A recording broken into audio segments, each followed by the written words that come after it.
Okay, guys, so we are back from the break, and this conversation will just keep us talking and texting. And right now, I'm trying to be a Gen Z because I'm trying to get everything on the internet, make it make sense, and all of that. So yeah, we were talking to Dr. Evelyn Roberts over Zoom. We're back in the studio. We're going to still have her on, and then we're back in the studio. So before that, I asked some of the issues that have been drawn to her attention as a psychologist when it comes to this.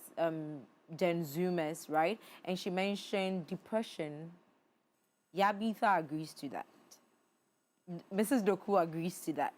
And I believe you agree to that because sometimes you hear, recently we heard of a KNUST student who was trying to jump. Yeah, and in his letter, should I say the last note? Well, it wasn't the last note because he didn't die. It's an entire... Yeah, you can tell that the guy was battling with a lot of things, but he had friends around. He even named some of them and said goodbye to them, said some funny things about, you know, their relationships and all of that, how this one makes me smile and all of that. But deep down, you could tell that he still wasn't feeling content, and so he felt like the best way is to end it. You mentioned that you understand that depression is really a thing with you guys. How so? Okay. So, I'll start with, you see, this all rounds back to technology. This all rounds back to technology. Right. Because there are so many things happening, there's so many inventions that have come up, we've lost touch with reality. Now, it is hard for us to sit in a class and make friends, but it is very easy to have 18,000 friends on Instagram, 20,000 friends on Facebook. Do you even know them in real life? No. And are these the kind of people that you feel like you can confide in? And even if you can confide in them, how sure are you that your issue would not be carried? Because that is one thing that is wrong with our generation. So you don't trust We do not know other. how to keep things within us. We do not know how to keep a secret. If I should tell Mrs. Doku something, if she was a Gen Z, the moment I'm done and I turn, because she has a best friend, so she'll go to her best friend. Another person too will tell another person. Yeah. And then the thing goes on and on and on. Then the second thing is, not personally, but somebody, I think our parents, some of our parents might be a problem. I'll give you an example why. You see, in the times before ours, if parents are going through a rough patch, they would not divorce. Okay, they would want to stay together because of the kids. I mean, you cannot. But the thing is, you think you are working through it, but it is taking an emotional toll on the children. My friend spoke to me. We were in class, we were at lectures, and then, like, what would they are teaching? She's not even paying attention. And then I was like, why? She wasn't initially telling me why. Later, when we got to the hostel, then she was like, her parents, they're always fighting. That's the reason why. But it's like every time she tells her mom that this is her mom is like, oh, you are lying. You're just not paying attention in class. But they're not realizing that whatever is happening at home is taking the fact that it's taking a toll on these children. And you might make a flimsy excuse for it, but mental health is a rather fragile thing to talk about.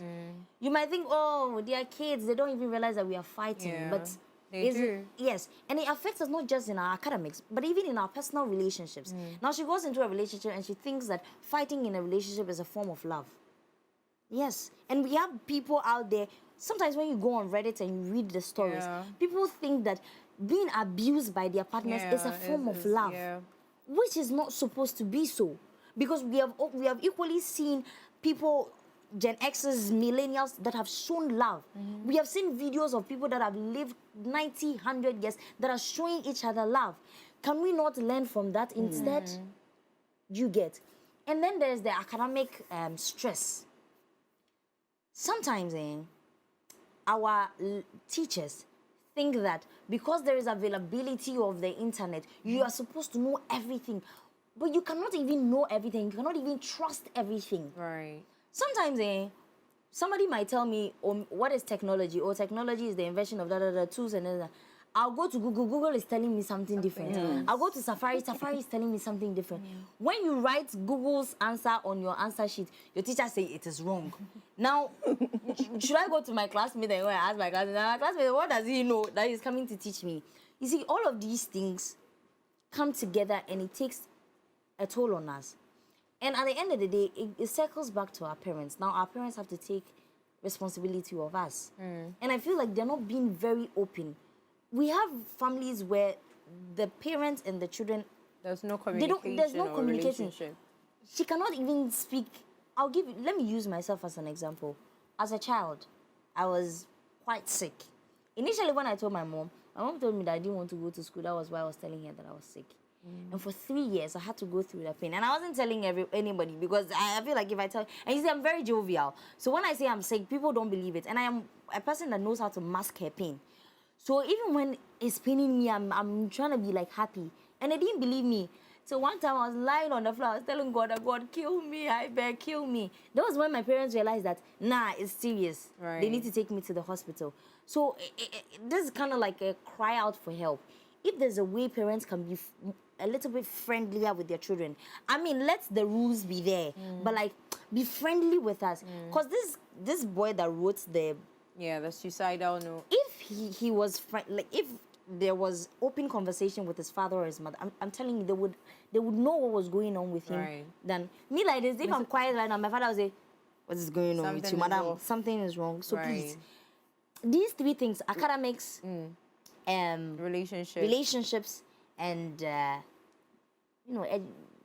basically the entire world kind of take a toll on us, and our inability to get in touch with reality. It is also on us. We need to find friends in real life rather than on the internet. So I believe that during your time, parents will say that, oh, friends are not good. Exactly. Don't make friends. Stay home. Your siblings should be your friends. Your books should be your friends, right? Very true. That was how my childhood was. So I attest to the fact that it would be same for you. So now let's take it from there. So you don't have friends.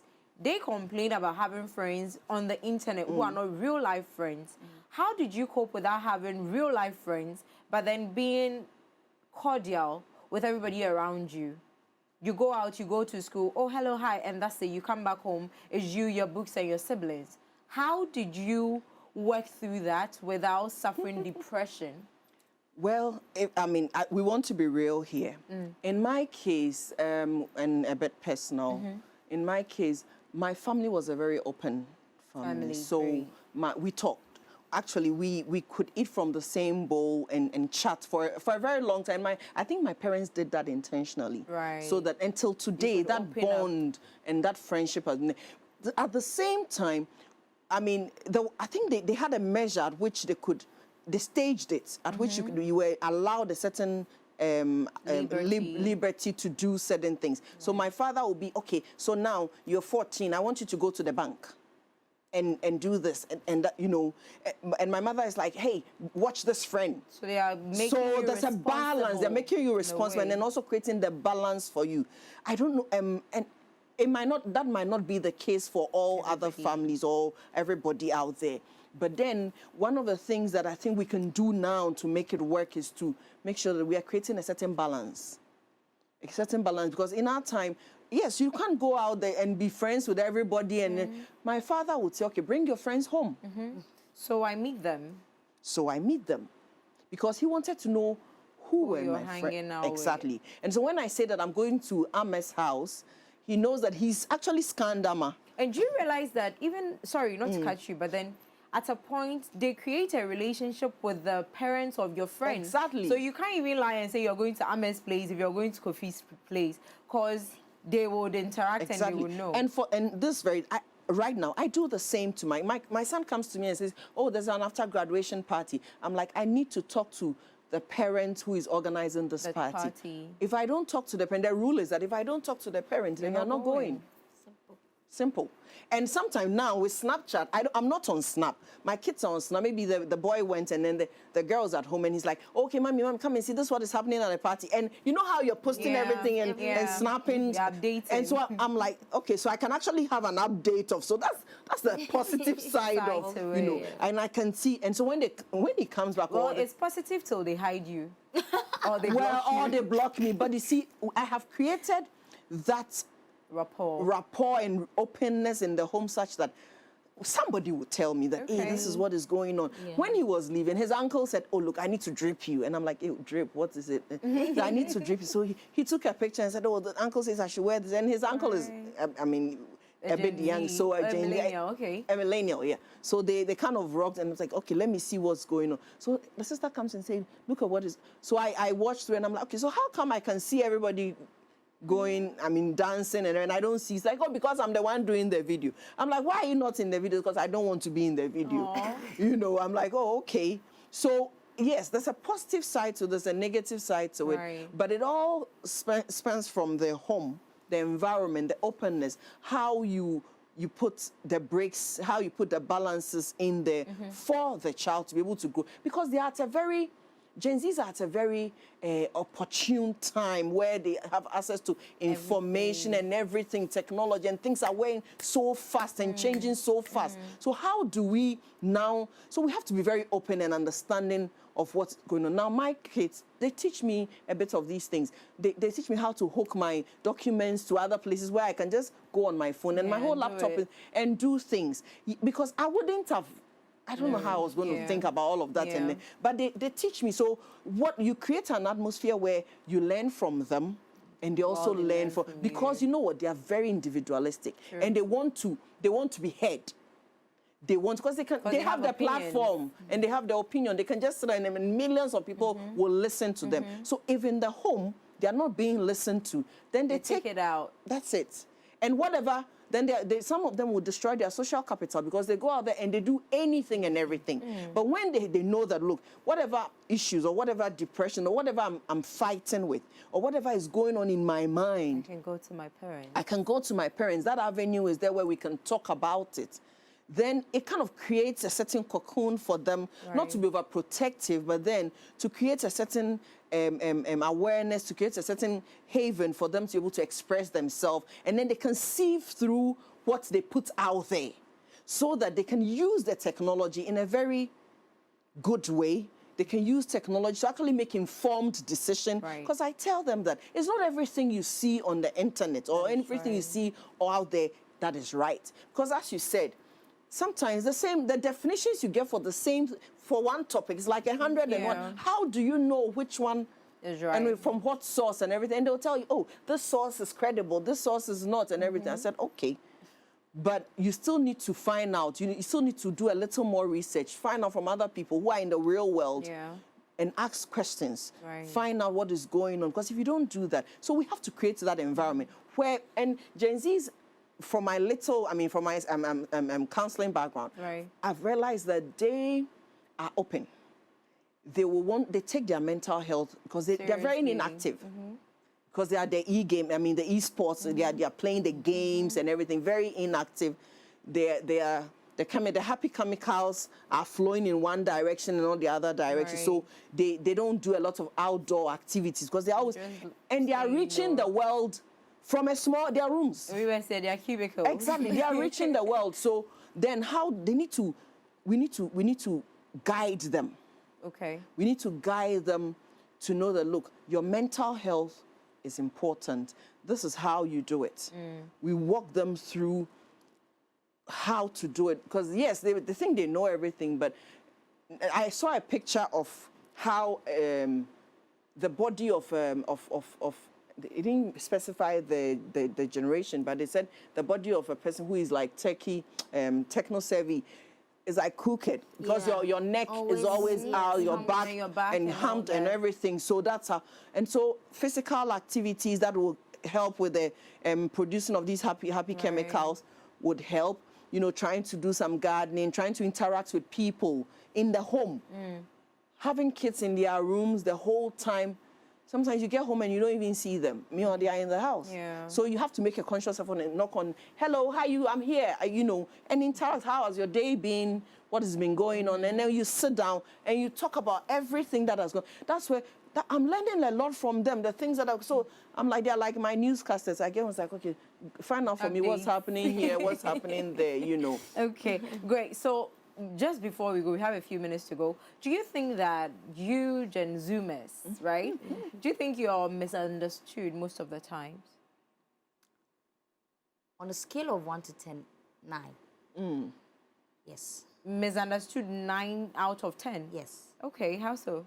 Because I think that many a time we're just trying to tell our side of the story and then people think we're trying to rebel. But we're not rebelling.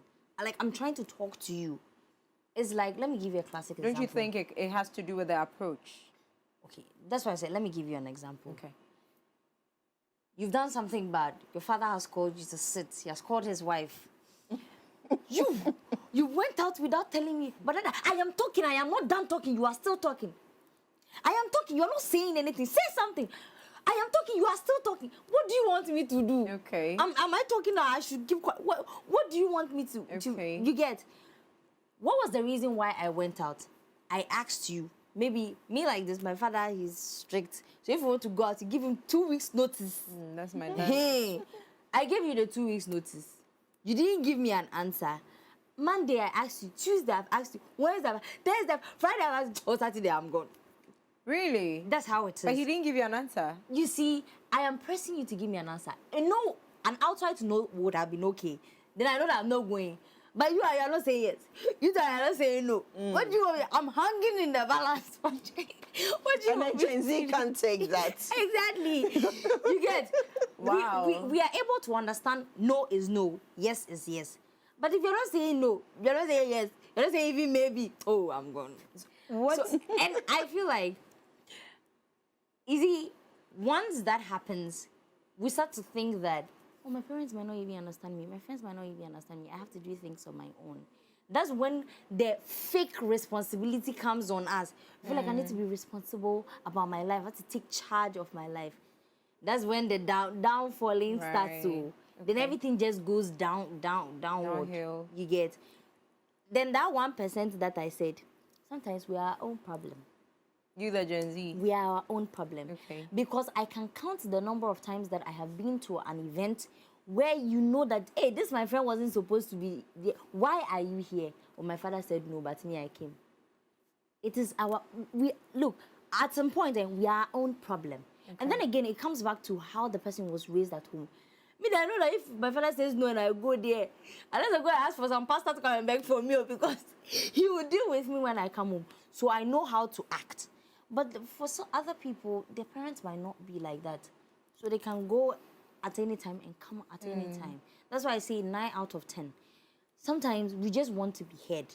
When I say the thing, oh, understand me. No, I'm not giving it to you. Okay. Yes, I am giving it to you, but maybe next week I'll give it to you. Then it's fine. But at other times, when you're talking to your parents, they feel like you're fighting with them. Oh, don't use that tone on me. You're not even listening to me. And you that you're talking to me, you're shouting.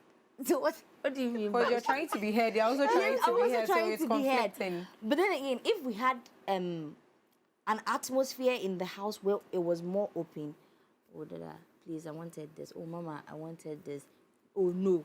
Oh, yes. Then you understand by yourself. Me, my sibling and I, we are used to it. So if I ask something and they say no, he will laugh at me. When he also asks for something and they say no, I'll laugh at him. Then we're good with it. You get. So I just feel like if there was a way that we could be heard without necessarily being judged before. See, sometimes somebody can see you from afar. Hey, wait there. You see my hair. Let me walk by some family, be somewhere. But you get. So 9 out of 10, we need to be heard. But that one out of 10 there, no, we ourselves need to work on ourselves. Okay. So, Mrs. Doku, what do you think that the Gen Zs are not doing right? And how can you, the Gen Xs, help them? So, for the Gen Zs, I think that the fact that they think that they know everything is a problem. Is a problem. You know, the fact that they think they know everything, because of course their information is, they are intelligent. They maybe they know everything, but not everything. Right. Because there are certain things that come from experience. Okay. There are few things that without the values that, you know, the things that you've experienced. Yes, going forward, you can actually foretell, oh, this will happen if I do A, B, C, but have you actually met somebody that has gone through it and can tell you how they experienced it and how it wasn't good or how it was good? So if you are learning, because if you assume that I know everything, I don't need to hear you, then you are blocked off. But in the era that we are still learning, it's not all about technology. There are a few things that we need to learn from the past. Right. So that we can go forward. Okay. So that you know that, okay, with all the knowledge, as we said, I mean, the definitions of different things. Now, if you probably would refer back to your a course outline, you will know that they are looking for a particular answer or something that they're really looking at. The outline is there, so you can tell what you're... But if you feel that, oh, it's all there, and then you confuse yourself. And so when your lecturer says, this is not what I'm looking for, or this is how I expect you, then you want to argue. But it's all there on the internet. So I think that they should come from a place where, yes, there's a lot of information out there, but we still want to learn. Right. We don't have it all. There's something that we can learn from the past to move forward. Okay, so that's, and then for us, what we can do, we also have to have a listening ear. We have to understand where they are coming from, the era in which they are. Where are they? Where are the Gen Zs now? What are they open to? Sure. What can we do to help them? Because as a parent, if I don't listen to my children and try and then understand where they are coming from, why are they always on Snap? That's where it's happening. Yes, maybe they might not be going out every day, but they can tell what is going on. Okay, what are the effects of all of the social media, the persona of the social media? What are the effects on them? If I see my daughter is being, like, spent an hour on the internet or something and she's moody, she's not, I need to find out, is everything okay? And she's like, oh, and sometimes they'll tell you, I don't get it. Why are people coming out in this way and doing, and then it gives you the opportunity. Listen to them. What are their issues?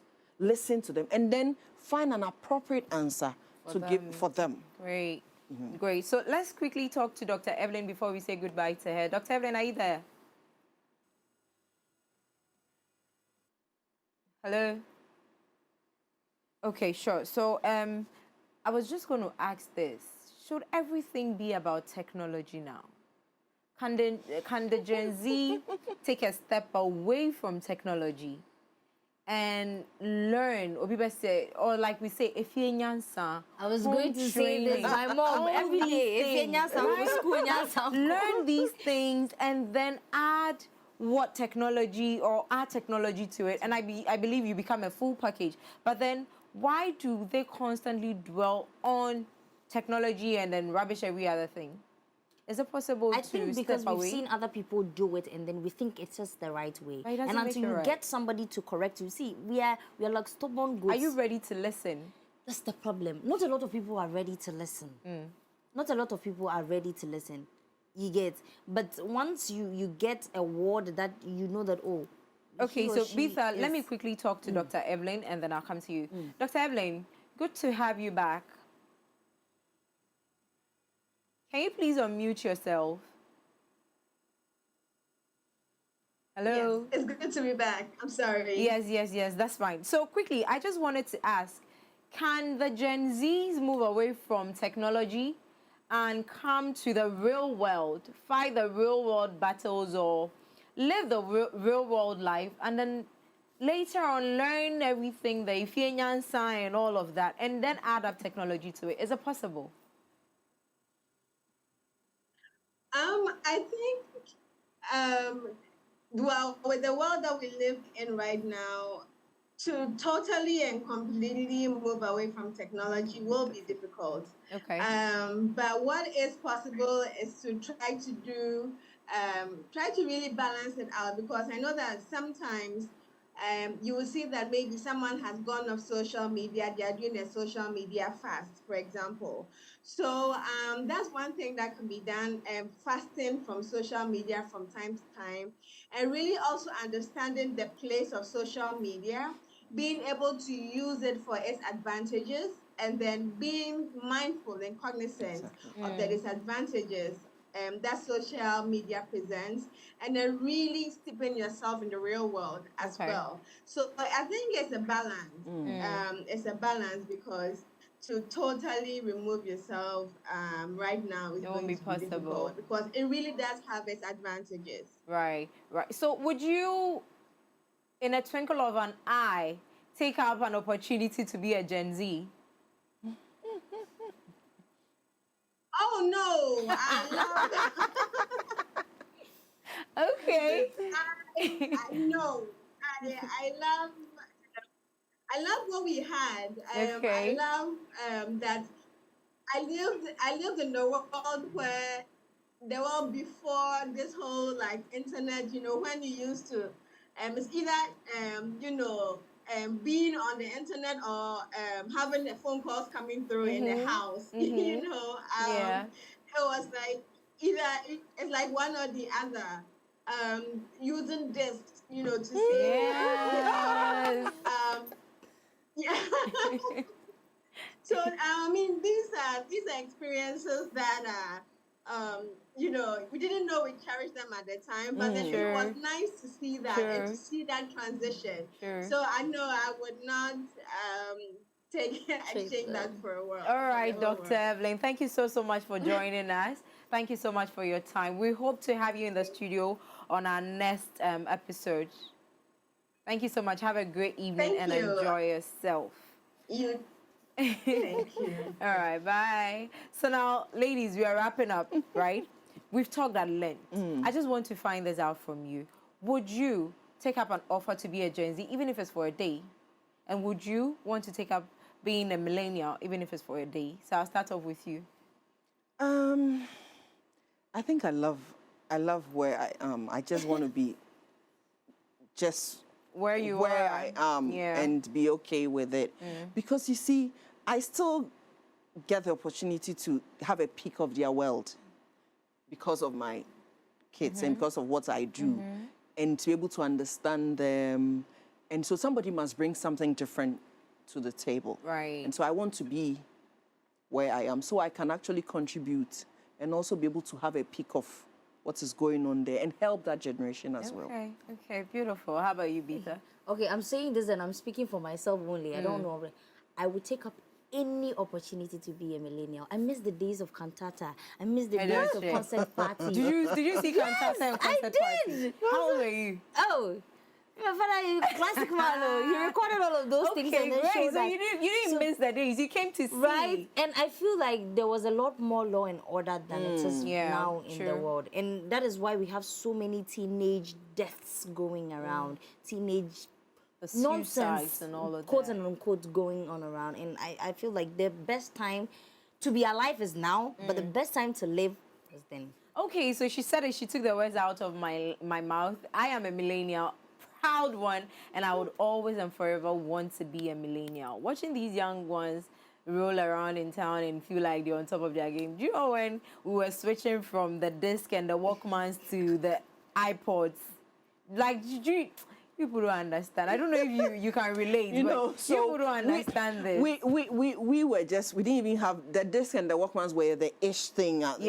Ish. Now it's in, and then suddenly Now it's something iPhone, and then the AirPods. disc, the one that you have to slide in before, and then CD came, and then all of that. There were times that, so our time we used to watch black and white TV. Right. And the black the and white Piano on TV, call, the piano on DVD. call, yeah. And then you have to put this film thing in front. I mean, stick it in front of the TV, That's too far from me. and then it makes see it look that. like it's a colored TV. Yeah. Damn. Okay, guys, so now you see, a lot of you are missing out on so many things. I'm sure right now if makes you it look see, you'll be like, like, oh, that's too much. But that was the age back then. And my so, kids. as much as none of us would want to trade what we are or what we had for any other person, just like Bita said, the right time or the best time to live is now. But of course, it can never beat back in the days. This has been The Dish. It's been amazing interacting with you guys. To Dr. Evelyn, who joined us via Zoom, thank you very much. To you, Mrs. Doku, thank you so much for your time.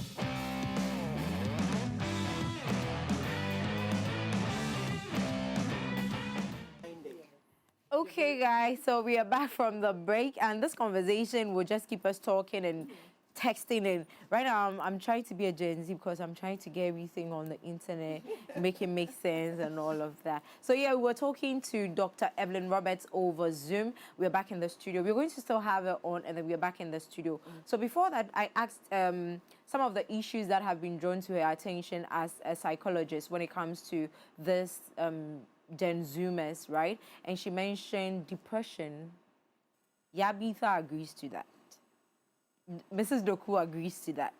And I believe you agree to that because sometimes you hear, recently we heard of a KNUST student who was trying to jump. Yeah, and in his letter, should I say the last note? Well, it wasn't the last note because he didn't die. It's an entire... Yeah, you can tell that the guy was battling with a lot of things, but he had friends around. He even named some of them and said goodbye to them, said some funny things about, you know, their relationships and all of that, how this one makes me smile and all of that. But deep down, you could tell that he still wasn't feeling content.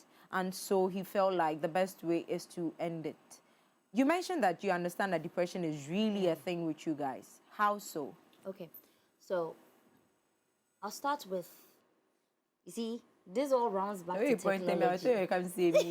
This all rounds back to technology. Right. Because there are so many things happening, there's so many inventions that have come up, we've lost touch with reality. Now, it is hard for us to sit in a class and make friends, but it is very easy to have 18,000 friends on Instagram, 20,000 friends on Facebook. Do you even know them in real life? No. And are these the kind of people that you feel like you can confide in? And even if you can confide in them, how sure are you that your issue would not be carried? Because that is one thing that is wrong with our generation. So you don't trust we do not each know other. how to keep things within us. We do not know how to keep a secret. If I should tell Mrs. Doku something, if she was a Gen Z, the moment I'm done and I turn, because she has a best friend, so Oforiwaa. she'll go to her best friend. Another person too will tell another person. Yeah. And then the thing goes on and on and on. Then the second thing is, not personally, but somebody, I think our parents, some of our parents might be a problem. I'll give you an example why. You see, in the times before ours, if parents are going through a rough patch, they would not divorce. Okay, they would want to stay together because of the kids. I mean, you cannot. But the thing is, you think you are working through it, but it is taking an emotional toll on the children. My friend spoke to me. We were in class, we were at lectures, and then, like, what would they are teaching? She's not even paying attention. And then I was like, why? She wasn't initially telling me why. Later, when we got to the hostel, then she was like, her parents, they're always fighting. That's the reason why. But it's like every time she tells her mom that this is it, her mom is like, oh, you're lying. You're just not paying attention in class. But they're not realizing that whatever is happening at home is taking the fact that exactly, they are it's taking a toll on these children. And you might make a flimsy excuse for it, but mental health is a rather fragile thing to talk about. You might think, oh, they are kids, they don't even realize that we are fighting, but they do. Yes, and it affects us not just in our academics, but even in our personal relationships. Now she goes into a relationship and she thinks that fighting in a relationship is a form of love.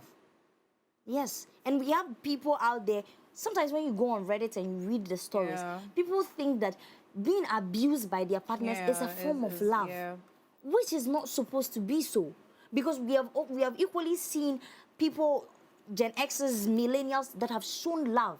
We have seen videos of people that have lived 90, 100 years that are showing each other love. Can we not learn from that instead? You get. And then there's the academic stress. Sometimes our teachers think that because there is availability of the internet, you are supposed to know everything. But you cannot even know everything. You cannot even trust everything. Right. Sometimes, somebody might tell me, oh, what is technology? Oh, technology is the invention of tools and that. I'll go to Google. Google is telling me something different. I'll go to Safari. Safari is telling me something different. When you write Google's answer on your answer sheet, your teacher say it is wrong. Now, should I go to my classmate and ask my classmate, what does he know that he's coming to teach me? You see, all of these things come together and it takes a toll on us. And at the end of the day, it circles back to our parents. Now, our parents have to take responsibility of us. And I feel like they're not being very open. We have families where the parents and the children, there's no communication. There's no communication. Relationship. She cannot even speak. Let me use myself as an example. As a child, I was quite sick. Initially, when I told my mom told me that I didn't want to go to school. That was why I was telling her that I was sick. And for 3 years, I had to go through that pain. And I wasn't telling anybody because I feel like if I tell... And you see, I'm very jovial. So when I say I'm sick, people don't believe it. And I am a person that knows how to mask her pain. So even when it's paining me, I'm trying to be like happy. And they didn't believe me. So one time I was lying on the floor, I was telling God, God, kill me, I beg, kill me. That was when my parents realized that, nah, it's serious. Right. They need to take me to the hospital. So this is kind of like a cry out for help. If there's a way parents can be a little bit friendlier with their children, I mean, let the rules be there, but like, be friendly with us. Because this boy that wrote the suicidal note, if he was like, if there was open conversation with his father or his mother, I'm telling you, they would know what was going on with him. Right. Than me like this. If I'm quiet right now, my father will say, "What is going on with you, madam? Something is wrong." So please, these 3 things: academics, relationships, and basically the entire world kind of take a toll on us, and our inability to get in touch with reality. It is also on us. We need to find friends in real life rather than on the internet. So I believe that during your time, parents would say that, oh, friends are not good. Exactly. Don't make friends. Stay home. Your siblings should be your friends. Your books should be your friends, right? Very true. That was how my childhood was. So I attest to the fact that it would be same for you. So now let's take it from there. So you don't have friends. They complain about having friends on the internet who are not real life friends. How did you cope without having real life friends, but then being cordial with everybody around you? You go out, you go to school, oh, hello, hi, and that's it. You come back home, it's you, your books, and your siblings. How did you work through that without suffering depression? Well, we want to be real here. In my case, and a bit personal, in my case, my family was a very open family. So we talked.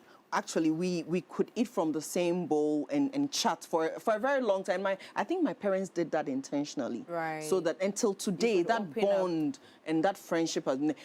At the same time, I mean, I think they had a measure at which they staged it, at which you were allowed a certain liberty to do certain things. So my father would be, okay, so now you're 14, I want you to go to the bank and do this, and that, you know, and my mother is like, hey, watch this friend. So they are making so there's a balance. They're making you responsible and also creating the balance for you. I don't know, and that might not be the case for all other families or everybody out there.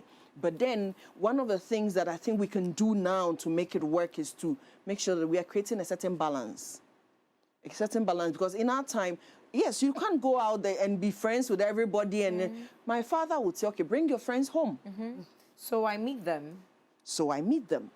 Because he wanted to know who were my friends. Exactly. And so when I say that I'm going to Ama's house, he knows that he's actually scanned Ama. And do you realize that even, sorry, not to cut you, but then at a point, they create a relationship with the parents of your friends. Exactly. So you can't even lie and say you're going to Ama's place if you're going to Kofi's place, because they would interact and they would know. And this right now, I do the same to my son comes to me and says, oh, there's an after graduation party. I'm like, I need to talk to the parent who is organizing this party. If I don't talk to the parent, the rule is that if I don't talk to the parent, then you're not going. Simple. And sometimes now with Snapchat, I'm not on Snap. My kids are on Snap. Maybe the boy went and then the girl's at home and he's like, okay, mommy, come and see this is what is happening at the party. And you know how you're posting everything and snapping. Updating. And so I'm like, okay, so I can actually have an update of, so that's the positive side of, you know, and I can see. And so when he comes back, well, it's positive till they hide you. Or they block you. Or they block me. But you see, I have created that rapport and openness in the home such that somebody would tell me that, hey, this is what is going on. When he was leaving, his uncle said, oh, look, I need to drip you. And I'm like, hey, drip, what is it? I need to drip you. So he took a picture and said, oh, the uncle says I should wear this. And his uncle is, I mean, a bit young, so a millennial, a millennial, yeah. So they kind of rocked and it's like, okay, let me see what's going on. So the sister comes and says, look at what is, so I watched through and I'm like, okay, so how come I can see everybody going, I mean, dancing, and I don't see. It's like, oh, because I'm the one doing the video. I'm like, why are you not in the video? Because I don't want to be in the video. You know, I'm like, oh, okay. So yes, there's a positive side to this, a negative side to it, Right. but it all spans from the home, the environment, the openness, how you put the breaks, how you put the balances in there for the child to be able to grow. Because they are at a very, Gen Zs are at a very opportune time where they have access to information and everything, technology, and things are going so fast and changing so fast. So how do we now, so we have to be very open and understanding of what's going on. Now, my kids, they teach me a bit of these things. They teach me how to hook my documents to other places where I can just go on my phone and my whole laptop and do things. Because I wouldn't have, I don't know how I was going to think about all of that. And but they teach me. So what you create an atmosphere where you learn from them and they also learn from, because you know what, they are very individualistic and they want to be heard. They want, because they have the platform and they have the opinion. They can just sit there and millions of people will listen to them. So if in the home they are not being listened to, then they take it out. That's it. And whatever, then some of them will destroy their social capital because they go out there and they do anything and everything. But when they know that, look, whatever issues or whatever depression or whatever I'm fighting with or whatever is going on in my mind, I can go to my parents. I can go to my parents. That avenue is there where we can talk about it. Then it kind of creates a certain cocoon for them, not to be overprotective, but then to create a certain awareness, to create a certain haven for them to be able to express themselves. And then they can sieve through what they put out there so that they can use the technology in a very good way. They can use technology to actually make informed decisions. Because I tell them that it's not everything you see on the internet or everything you see out there that is right. Because as you said, sometimes the definitions you get for one topic is like 101. How do you know which one is right? And from what source and everything? And they'll tell you, oh, this source is credible, this source is not, and everything. I said, okay. But you still need to find out. You still need to do a little more research, find out from other people who are in the real world and ask questions. Find out what is going on. Because if you don't do that, so we have to create that environment where, and Gen Z's, from my counseling background, I've realized that they are open. They take their mental health because they're very inactive. Because they are the e-sports, they are playing the games and everything, very inactive. The happy chemicals are flowing in one direction and not the other direction. So they don't do a lot of outdoor activities because they're always, and they are reaching the world from their rooms. We were saying their cubicles. Exactly, they are reaching the world. So then we need to guide them.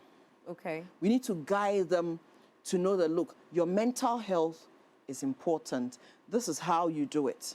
We walk them through how to do it. Because yes, they think they know everything, but I saw a picture of how the body of it didn't specify the generation, but they said the body of a person who is like techno-savvy is like crooked because your neck is always out, your back and humped and everything. So that's how. And so physical activities that will help with the producing of these happy chemicals would help. You know, trying to do some gardening, trying to interact with people in the home. Having kids in their rooms the whole time. Sometimes you get home and you don't even see them. They are in the house. So you have to make a conscious effort and knock on, hello, how are you? I'm here, and interact. How has your day been? What has been going on? And then you sit down and you talk about everything that has gone. That's where I'm learning a lot from them. The things that I'm like, they're like my newscasters. I get was like, okay, find out for me what's happening here, what's happening there, Okay, great. So just before we go, we have a few minutes to go. Do you think that you Gen Zoomers, right? Do you think you're misunderstood most of the times? On a scale of 1 to 10, 9. Yes. Misunderstood 9 out of 10? Yes. Okay, how so? Because I think that many a time we're just trying to tell our side of the story and then people think we're trying to rebel. But we're not rebelling. Like, I'm trying to talk to you. It's like, let me give you a classic example. Don't you think it has to do with the approach? Okay, that's why I said, let me give you an example. Okay. You've done something bad. Your father has called you to sit. He has called his wife. You went out without telling me. But then I am talking. I am not done talking. You are still talking. I am talking. You are not saying anything. Say something. I am talking. You are still talking. What do you want me to do? Okay. Am I talking now? I should keep quiet. What do you want me to? Okay. You get? What was the reason why I went out? I asked you. Maybe me like this. My father, he's strict. So if you want to go out, you give him 2 weeks notice. That's my dad. Hey, I gave you the 2 weeks notice. You didn't give me an answer. Monday I asked you. Tuesday I've asked you. Wednesday, Thursday, Friday I've asked you. Oh, Saturday I'm gone. Really? That's how it is. But he didn't give you an answer. You see, I am pressing you to give me an answer. And no, an outside no would have been okay. Then I know that I'm not going. But you are not saying yes. You are not saying no. What do you want me? I'm hanging in the balance. What do you and want then Gen Z can't take that. Exactly. You get? Wow. We are able to understand no is no, yes is yes. But if you're not saying no, you're not saying yes, you're not saying even maybe, oh, I'm gone. What? So, and I feel like, once that happens, we start to think that, oh, my parents might not even understand me. My friends might not even understand me. I have to do things on my own. That's when the fake responsibility comes on us. I feel like I need to be responsible about my life. I have to take charge of my life. That's when the downfalling starts to. Then everything just goes downward. Downhill. You get. Then that 1% that I said, sometimes we are our own problem. You, the Gen Z. We are our own problem. Okay. Because I can count the number of times that I have been to an event where you know that, hey, this my friend wasn't supposed to be there. Why are you here? Well, my father said no, but me, I came. It is look, at some point, we are our own problem. Okay. And then again, it comes back to how the person was raised at home. Me, I know that if my father says no and I go there, unless I go and ask for some pastor to come and beg for me, because he will deal with me when I come home. So I know how to act. But for some other people, their parents might not be like that. So they can go at any time and come at any time. That's why I say 9 out of 10. Sometimes we just want to be heard. When I say the thing, oh, understand me, no, I'm not giving it to you. Okay. Yes, I am giving it to you, but maybe next week I'll give it to you. Then it's fine. But at other times, when you're talking to your parents, they feel like you're fighting with them. Oh, don't use that tone on me. You're not even listening to me. And you that you're talking to me, you're shouting. So what do you mean? But you're trying to be heard. You're also trying to be heard. So it's conflicting. But then again, if we had an atmosphere in the house where it was more open, oh, Dada, please, I wanted this. Oh, Mama, I wanted this. Oh, no. Oh, yes. Then you understand by yourself. Me, my sibling and I, we are used to it. So if I ask something and they say no, he will laugh at me. When he also asks for something and they say no, I'll laugh at him. Then we're good with it. You get. So I just feel like if there was a way that we could be heard without necessarily being judged before. See, sometimes somebody can see you from afar. Hey, wait there. You see my hair. Let me walk by some family, be somewhere. But you get. So 9 out of 10, we need to be heard. But that one out of 10 there, no, we ourselves need to work on ourselves. Okay. So, Mrs. Doku, what do you think that the Gen Zs are not doing right? And how can you, the Gen Xs, help them? So, for the Gen Zs, I think that the fact that they think that they know everything is a problem. Is a problem. You know, the fact that they think they know everything, because of course the information is that they are intelligent. They maybe they know everything, but not everything. Right. Because there are certain things that come from experience. Okay. There are few things that without the values that, you know, the things that you've experienced. Yes, going forward, you can actually foretell, oh, this will happen if I do A, B, C, but have you actually met somebody that has gone through it and can tell you how they experienced it and how it wasn't good or how it was good? So if you are learning, because if you assume that I know everything, I don't need to hear you, then you are blocked off. But in the era that we are still learning, it's not all about technology. There are a few things that we need to learn from the past. Right. So that we can go forward. Okay. So that you know that, okay, with all the knowledge, as we said, I mean, the definitions of different things. Now, if you probably would refer back to your a course outline, you will know that they are looking for a particular answer or something that they're really looking at. The outline is there, so you can tell what you're. But if you feel like, oh, it's all there, and then you confuse yourself. And so when your lecturer says, this is not what I'm looking for, or this is how I expect you, then you want to argue. But it's all there on the internet. So I think that they should come from a place where, yes, there's a lot of information out there, but we still want to learn. Right. We don't have it all. There's something that we can learn from the past to move forward. Okay, Sure. so that's it. And then for us, what we can do, we also have to have a listening ear. We have to understand where they are coming from, the era in which they are. Where are they? Where are the Gen Zs now? What are they open to? Sure. What can we do to help them? Because as a parent, if I don't listen to my children and try and then understand where they are coming from, why are they always on Snap? That's where it's happening. Yes, maybe they might not be going out every day, but they can tell what is going on. Okay, what are the effects of all of the social media, the persona of the social media? What are the effects on them? If I see my daughter is being spent an hour on the internet or something and she's moody, she's not, I need to find out, is everything okay? And she's like, oh, and sometimes they'll tell you, I don't get it. Why are people coming out in this way and doing, and then it gives you the opportunity. Listen to them. What are their issues? Listen to them, and then find an appropriate answer give for them. Great. Great. So let's quickly talk to Dr. Evelyn before we say goodbye to her. Dr. Evelyn, are you there? Hello? Okay, sure. So I was just going to ask this. Should everything be about technology now?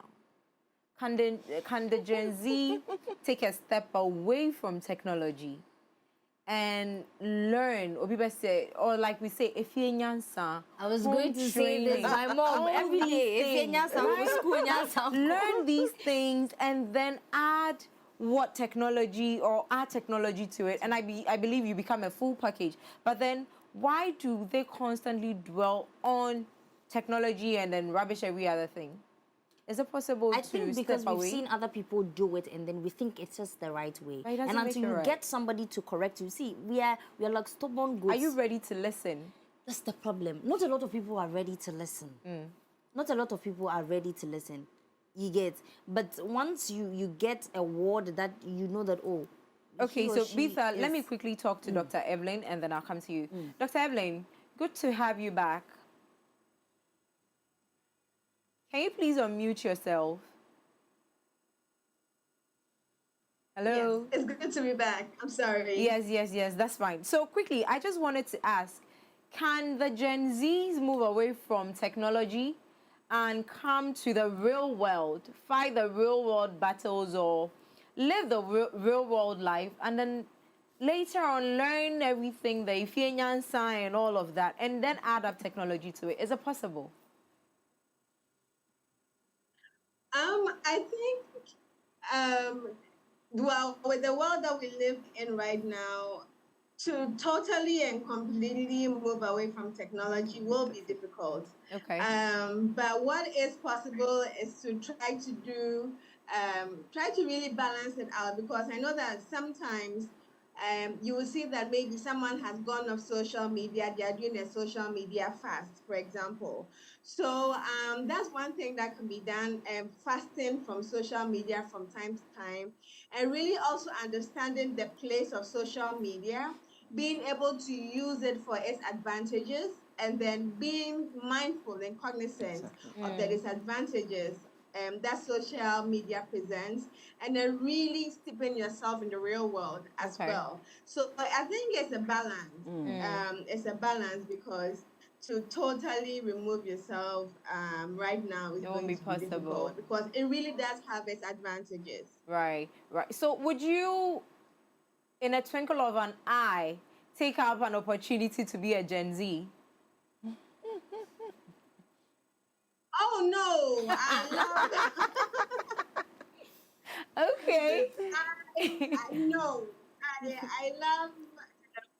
I love what we had. Okay. I love that I lived in the world where the world before this whole like internet, when you used to it's either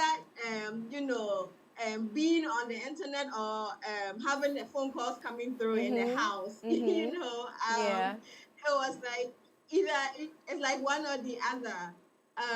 Using discs, you know, to see. Yes. Yeah. So I mean, these are experiences that you know, we didn't know we cherished them at the time, but then it was nice to see that and to see that transition. So I know I would not exchange that for a world. All right, Dr. Evelyn, thank you so much for joining us. Thank you so much for your time. We hope to have you in the studio on our next episode. Thank you so much. Have a great evening and enjoy yourself. Thank you. All right, bye. So now, ladies, we are wrapping up, right? We've talked at length. I just want to find this out from you. Would you take up an offer to be a Gen Z, even if it's for a day? And would you want to take up being a millennial, even if it's for a day? So I'll start off with you. I think I love where I am. I just want to be just where I am and be okay with it. Because you see, I still get the opportunity to have a peek of their world because of my kids and because of what I do, and to be able to understand them. And so somebody must bring something different to the table. Right. And so I want to be where I am so I can actually contribute and also be able to have a peek of what is going on there and help that generation as well. Okay, beautiful. How about you, Bita? Okay, I'm saying this and I'm speaking for myself only. I don't know. I would take up any opportunity to be a millennial. I miss the days of cantata. I miss the days of concert parties. Did you see cantata and concert I parties? did. How old were you? Oh, my father, classic man. He recorded all of those things and then showed so you didn't miss the days. You came to see. Right, and I feel like there was a lot more law and order than it is now in the world, and that is why we have so many teenage deaths going around, teenage nonsense and all of quote that. and unquote going on around. And I feel like the best time to be alive is now, but the best time to live is then. Okay, so she said it. She took the words out of my mouth. I am a millennial, proud one, and I would always and forever want to be a millennial. Watching these young ones roll around in town and feel like they're on top of their game. Do you know when we were switching from the disc and the Walkmans to the iPods? Like, people don't understand. I don't know if you can relate. You know, so people don't understand this. We were just, we didn't even have the disc and the Walkmans were the ish thing. You know, ish. Now it's in, and then suddenly now it's something iPhone, and then the disc, the one that you have to slide in before, and then CD came, and then all of that. There were times that, so our time, we used to watch black and white TV. Right. And the black and white TV, the piano on call, and then you have to put this film thing in front. I mean, stick it in front of the TV. That's too far from me. And then it makes it look like it's a colored TV.